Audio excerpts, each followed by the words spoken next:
अगर कोई पद प्रतिष्ठा दी है, भगवान ने अगर तुम्हारे नाम पर नाम से अगर काम होता है तो लोगों को अच्छा करने का प्रयास करो।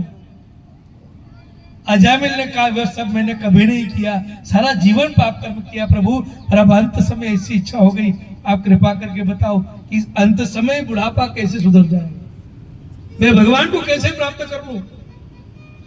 तो संतों ने कहा एक काम करो भाई, चारों धाम की यात्रा करने चले जाओ। अजामिल बोला घुटनों में ताकत नहीं बची, अब क्षमता नहीं कि चार धाम की यात्रा कर ले। संतों ने कहा अगर यात्रा नहीं कर सकते हो तो गोवर्धन की परिक्रमा करो। बोले वो भी नहीं कर सकते। बोले वो भी नहीं कर सकते तो कहीं भगवान की कथा हो रही हो ना, वहां जाकर बैठ जाओ, कथा सुनो।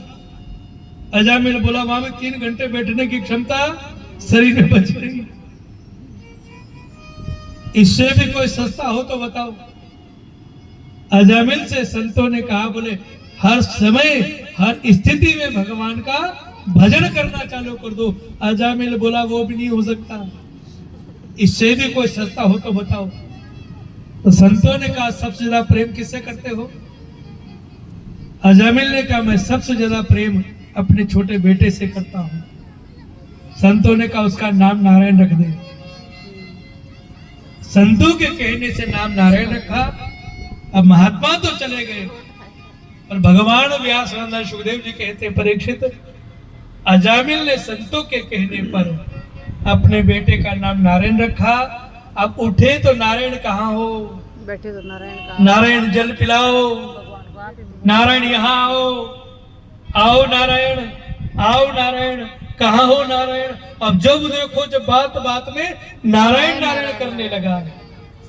भगवान सुखदेव जी कहते हैं परीक्षित, नारायण नारायण करने की आदत हो गई, और जब वृद्धावस्था गई, मृत्यु निकट आ गई, और यम के दूत जब अजामिल को लेने के लिए आए, तो अजामिल ने घबरा करके कहा अरे नारायण बचाओ, अरे नारायण बचाओ, अरे नारायण बचाओ।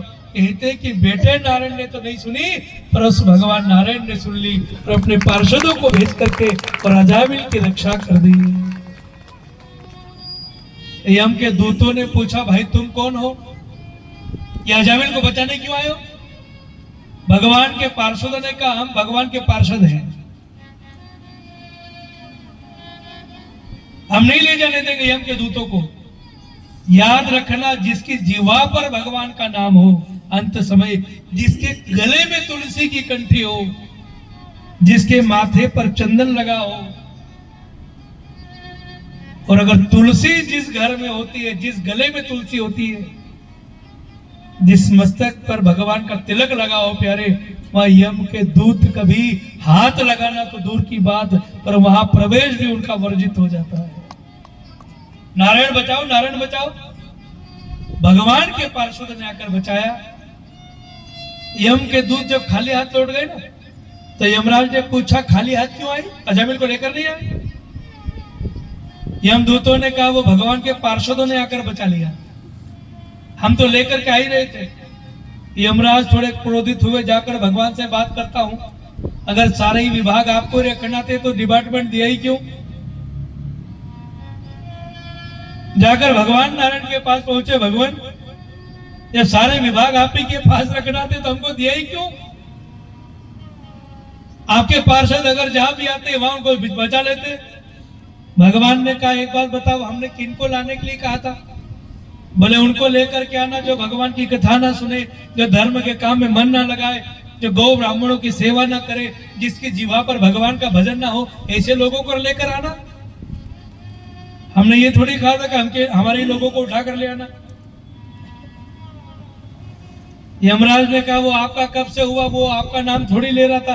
बोले नाम किसका लेता? वो नारायण नारायण कह रहा था।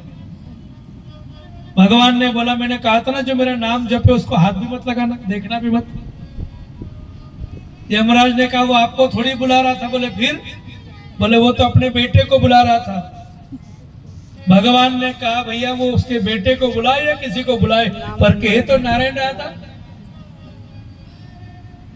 भगवान ने कहा मेरा नाम कोई जाने से ले या अनजाने से ले, मैं हर स्थिति में उसकी रक्षा करना जानता हूँ। भगवान सुखदेव जी कहते हैं, परीक्षित भगवान का लिया हुआ नाम चाहे जाने से ले लो या अनजाने से ले लो, भगवान अपने भक्त की रक्षा करना अच्छे से जानते हैं। तो जैसे बिजली का करंट होता है ना, कभी कभी दीपावली पर सफाई करने जाते हो, घर में थोड़ा कट हो जाता है और गलती से उस कट पर हाथ लग जाए, सो काम तो करंट मारना ही है। तो वो कट ये थोड़ी सोचता कि बेचारे को पता नहीं था तो नहीं लगू, नहीं लगूंगा, ऐसा सोचता है क्या? नहीं सोचता। भाई उस करंट के तार पर कट पर हाथ गलती से लगे, जानबूझ के लगे, वो तो अपना काम करता है। इसी प्रकार भगवान का नाम भी आप जाने से लो या अनजाने से लो, हर स्थिति में भगवान उस पर अपनी कृपा कर देते हैं। बोलिए वृंदावन बिहारी लाल।